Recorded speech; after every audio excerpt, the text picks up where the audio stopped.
The only way Moicano could have had a better win over Benoit Saint-Denis if it was by guillotine, because the French just love their guillotines. This weekend, he beat the daylights out of Benoit Saint-Denis, the uber prospect that everybody loved going into this fight. Not many people gave Moicano his chance, and guess what? He came out and said, I want money, but I also want wins, and that's exactly what he got. Renato Moicano absolutely destroyed Benoit Saint-Denis. It wasn't even a close fight, let's be real. And he had a messed up shoulder. I'll show you the pictures of that in a second here. Renato Moicano really did. Now, everybody was big on Benoit Saint-Denis. I had a film study that went, this is probably my biggest viewed video on the channel, about just how great Benoit Saint-Denis is. I'm almost positive Renato Moicano watched my video because he was aware of everything we talked about in that video, and that led to how he won the fight. So if you want to talk about the body kicks, he is a southpaw who loves the open side body kick against orthodox fighters. That means their lead feet are together, which means their rear feet are opposite of each other. And when he kicks, boom, Benoit Saint-Denis kicks the body. Moicano knew that. And in the very first takedown, when Benoit Saint-Denis threw that body kick, Moicano caught it, threw it to the side, and attacked the back. Now, he caught it with his backhand. He threw it out a little bit that way. And I really like that because that kind of throws Benoit Saint-Denis off balance. And you see that Muay Thai all the time, but in MMA, that gives a guy like Renato Moicano, a jiu-jitsu wrestler guy, that gives him an opportunity to get to the back. And he got to the back, he got to the body lock. Saint-Denis throws his arm over, trying to get the overhook so he can, hip toss him out. Doesn't work. No, Moicano got him to the ground. And from there, he had to worry about the butterfly hooks. Another thing we talked about in my film study. So I'm here to brag about Moicano watching what I said Saint-Denis does, even though we know he probably didn't watch it. But I'm going to go out on a limb and say he's a big YouTube guy. He absolutely watched it. That's what happened, guys. So yeah, he goes in and he has to worry about the butterfly hooks. That's one way if you watch the Matt Frevola fight. All the other fights where he was taken down, the first thing Benoit Saint-Denis goes to is the butterfly. Okay, so if he's on his back, he's got his feet in underneath the thighs of Renato Moicano. Now, being the jiu-jitsu guy that Moicano is and how good he is at being a jiu-jitsu player, he's well aware of those butterfly hooks. And he knows how to not really worry about him. One of the things I really liked was the fact that when Benoit Saint-Denis did get lift on Renato Moicano, he said, okay, not a problem. He didn't let Saint-Denis lift because you're lifting with your feet, right? He didn't let Saint-Denis lift. When Saint-Denis went to lift, he backed out. He got out of the exchange, and then he, boom, went right back to it multiple times. Body lock. He didn't let Saint-Denis rest in that front round. He was not concerned about the butterflies at all. Now, if you look, he fought that second round. He didn't look near as good in that second round because if you look right here at this tweet from Kevin Iole of all people, you can see where he had a thing popping out of his shoulder, and I was watching that and I was like, what's that sticking out of his shoulder? He's got really big collarbones. It looks like, no, dislocation. Gnarly. Just absolutely gnarly.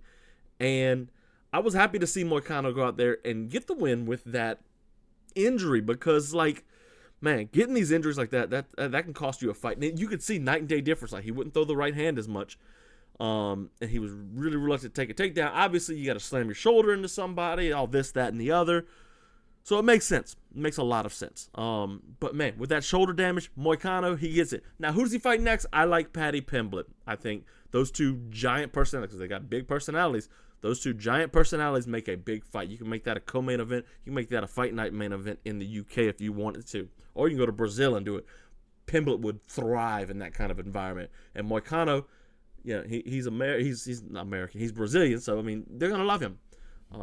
Really cool to see Renato Moicano at 35 finally getting his roses. He's been good for a long time. He loses to the good fighters like Korean Zombie and Jose Aldo, and he beats the fighters that maybe he should beat. Calvin Kattar, Benoit Saint-Denis was kind of on the fence, like, should Moicano beat this guy or not? Ended up not needing to go to the distance because the eye was just battered from the elbows dropped down. Really good ground and pound from Moicano. He's always been really good with ground and pound. One day I might do a video on Moicano just because I enjoy him as a fighter. Now, Benoit Saint-Denis, my button's not working. Benoit Saint-Denis, was he a hype job?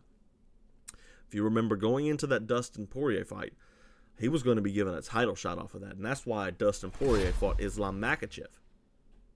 Because Benoit Saint-Denis was promised a title shot. And they was like, yeah, we'll give it to you, Dustin. Go ahead. Yeah, one more hurrah, even though Dustin Poirier's going to fight again. But I don't think he was a hype job. Okay. Now, this isn't quite the same level as Benoit Saint-Denis, but if you look back to when Francis Ngannou fought Stipe Miocic for the title the first time, got completely outclassed. Now, Saint-Denis was knocked out by Poirier after mauling him in the first round. A little short check right hook from Dustin Poirier, similar to how Conor McGregor caught him, right? But the next fight that he came out, Francis Ngannou laid that stinker of a fight against Derek Lewis. We remember that fight. You remember that fight. You'd rather not, but you do. It's a horrible fight. Now, this isn't as bad of a fight as that. He just got outclassed. You know, he's Benoit Saint-Denis showed in this fight that if you can handle his layers of attack, so if you can handle the body kicks and the pressure, Moicano's answer to that was, I'm going to throw the kick, I'm going to grab the body lock. And it worked magnificently for Moicano. If you can handle, when you get him to the ground, if you can handle the butterfly hooks, not get swept, not have to exit with your hands down like Matt Frivola did again tonight and against Benoit Saint-Denis, right? You can win. You can beat him. And that's what Moicano did. He went out there. He said, I bet you don't have any depth to you. He said that about Benoit Saint-Denis. That's what that first round performance says. You have no depth. You're a body kick, you're a butterfly hook, and you're a big bruising bully. And I know how to fight, so I'm going to bring it to you. Incredible performance from Moicano. Really did show that Benoit Saint-Denis needs to layer his attacks more, though. He can't just rely on the open side body kick, especially when he gets to the upper echelon of fights. When he fights the guys that are harder to beat, that are smarter, the Dustin Poiriers, the Moicanos. I mean, who else is there? Let's see who else is there in this division, because it's a deep division. It's lightweight, you know? I mean, the Justin Gaethjes will maul that guy. Oliveira, same thing, man. Like, yeah, he could probably go out there and beat Hooker and Chandler. Maybe Dariush. No, Dariush should probably beat him. But, like, those type of guys, I think Dos Anjos is a nightmare for him. Those type of guys that are old, experienced veterans or just smart fighters with a good team behind them, I think those are the type of guys that Benoit Saint-Denis will struggle with. Through and through. I figured out why my button wasn't working, guys. I was pressing the wrong one. But the lack of depth in Benoit Saint-Denis' game plan from these last two fights, it's the same thing every fight. The rear, roundhouse kick, whatever you want to call it, butterfly hooks on the ground, and lots of pressure. If you can handle that, you're good. And Moicano can handle that. You know, the same thing happened in the Dustin fight. Kind of, Dustin was like, hey, you're not that deep. I can handle you. Except Dustin kept jumping the guillotine. Something about the French and the guillotine again, you know. Off with his head. But, like, there's a lot of improvements Benoit Saint-Denis can make, and he needs to make them quick. He needs to add layers to his game. He needs to go up high with the low kick. Or with the right kick. You need to go up high with the low kick. That makes no sense. He needs to go up high with it. You know, he needs to quit just winging in arm punches. He needs to add a 1-2 in there. A 1-2 with his pressure would be killer. Shoot in the middle of the cage. Figure something out. Because those improvements ain't going to cut it. Nassourdine Imavov beat the daylights out of Brendan Allen. My Louisianan, Brendan Allen. Hurt my feelings. Now, Nassourdine Imavov, he's legit. He brought it to Brendan Allen. Now, that first round, Brendan Allen had a really good first round. He had a good first round, and he got the takedown, all that. If I remember correctly, he might have. I don't. Let's look it up. Let's look it up because I need to see. I don't have UFC stats pulled up because we don't often go there. So let's see. Yeah. So Allen got that takedown in the first round. That's right. I couldn't remember when it was. Round 1, 4:45 of control time. After that, Imavov had him dead to rights. So if you look, I mean, he had 4 minutes of control time in that first round. Imavov controlled him for 3 minutes in the second round and then 2 in the third. Like, man, that's a complete turnaround.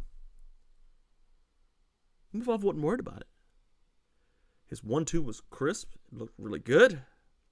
You know, I mean, Imavov's a great striker. He's ranked 4 in the division for a reason. Might be ranked 3 next. If you look at the rankings, who's up ahead of Imavov, you know? Nah, never mind. We're not putting him above Whitaker yet.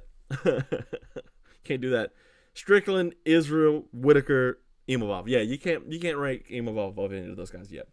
Wow, Baralia's 5. That's weird. That's a fun fight. That's one that should make. But it did show me a lot that, you know, once Brendan Allen kind of is out of his element and he can't shoot takedowns, his hands are dreadful. If somebody's like scared of the takedown, Brendan Allen has an okay time with hurting you with his hands. But if they can stop his takedown, it's like his confidence is fiery explosion and all that. It's crazy.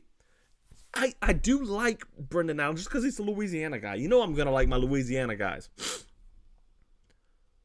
But Imavov here showed that there are absolutely levels to this. And he performed perfectly in front of his home French crowd, even though he's from Dagestan. He speaks French. He speaks French fluidly, perfectly. He's a French guy. But yeah, good performance from Imavov. I thought, you know, it was one of those performances where he's like, hey, I am the guy, but this division's crazy. Bryan Battle came out and handed the French the biggest L that they could get. It was crazy. He fought Jussier, and honestly, Jussier looked good. He kept, you know, hitting Allen. Kevin Jussier, yeah, kept hitting Allen. He kept hitting Bryan Battle with a 1-2, snapping his head, but Bryan Battle just kept coming forward, and that's what he does. 11-2. He's got 1 loss in the UFC. It was a close fight too, but Battle just kept coming forward, you know, and that pressure, and he didn't hit hard. He just wanted to touch you. He's got that volume approach. He wants to come forward with the volume. He wants to hit you as much as he can. And it worked. In the second round, Kevin Jussier comes out with a bloody nose, comes out with all these problems, and Bryan Battle finally just cracks the chin. Like, after a certain amount of time, you hit him enough, the chin's gone. It goes, you know. Battle poured it on, got the finish. Now, Jussier didn't fall to the ground, but yeah, and then he goes on to the mic. The highlight of the night for me. I know, you know, Bryan Battle's got this weird, deep voice that you don't expect coming from him. I know you didn't expect the Butcher to lose in a fist fight to a French dude. And I'm like, yes! It's pretty funny, you know, coming from a Louisiana guy. You know, we are French United States, but something about hating the French is pretty fun, and I like it. You know, we can all rally around not liking the French. What else happened on this card? Oh yeah, Burrito was robbed by William Gomez in a controversial split decision. Morgan Charrier beat Gabriel Miranda, and Fares Ziam beat Matt Frivola. Now, these two fights we could talk about for a second here, because they both were circling out with their hands down. And Frivola did this against Saint-Denis in his last fight. If you're circling out with your hands down, think Dominic Cruz leaning out and Chito Vera catching him with that step-up high kick. Benoit Saint-Denis doing the exact same thing. You can't circle out, and Frivola got caught with a knee this fight, I believe. I don't think he was actually circling out to his left, but hands were down, and he kept doing it the entire fight. got caught with a knee, put out cold. And that just goes to show you, like, you can't really do that. You got to be on your P's and Q's. Sherrier, the same thing. Gabriel Miranda is running with his hands down, and Sherrier just comes around. You got to protect yourself at all times. You can't literally run from somebody. Ion Kutlaba beat Erslam, split decision. Really close fight. I didn't really put too much stock into it. Kutlaba doesn't hulk out anymore, and his record's horrible, 18-10-1. Ugh. Just as bad as Sherrier's, who's 20-10-1. Let's see. Omar Sy defeat Dae Woon Jung. Close fight. Ludovic Klein beat Roosevelt Roberts. Now, Ludovic Klein did struggle a little bit with Roosevelt Roberts. He did struggle with Roosevelt Roberts' length. He couldn't get in there, and we're used to Ludovic Klein just mauling people as he goes in. He kind of had to work this out a little bit, get a little bit of the wrestling going on Roosevelt Roberts, who's not very good. Got the job done, though. Did a good job there. And let's see what else. Lapalus. Was he the lone Frenchman that won on the card? Oh my gosh. Oh no, Omar Sy and Nassourdine and Faris Diem, Morgan Sherry. Never mind. I was about to say, this is another UFC no-check. Lapalus beat my boy Vince Morales. I felt like that was a short notice fight. Morales didn't really kind of get going. Lapalus hands were very good. Alien Perez defeat Daria. I'm not saying her last name because, me, I can't talk. And then she twerked in her face, which is disgusting. Like, come on, dude. You're better than that. Then again, if your whole personality is, I twerk, you don't really have a personality. So that's what you have to fall back on. Daniel Perez beat Victor Aldemarino. Jacqueline beat Nora Carnola. And Chris Duncan beat Bojali Oki. So, yeah, decent card. UFC 307 coming up. And we got a lot coming on about that card. It's going to be a real fun card. Alex Perez back with Khalil Roundtree. But this, Benoit Saint-Denis, if you want to know what I was talking about with Benoit, we got the film study. But before we do that, the newsletter, sign up for it.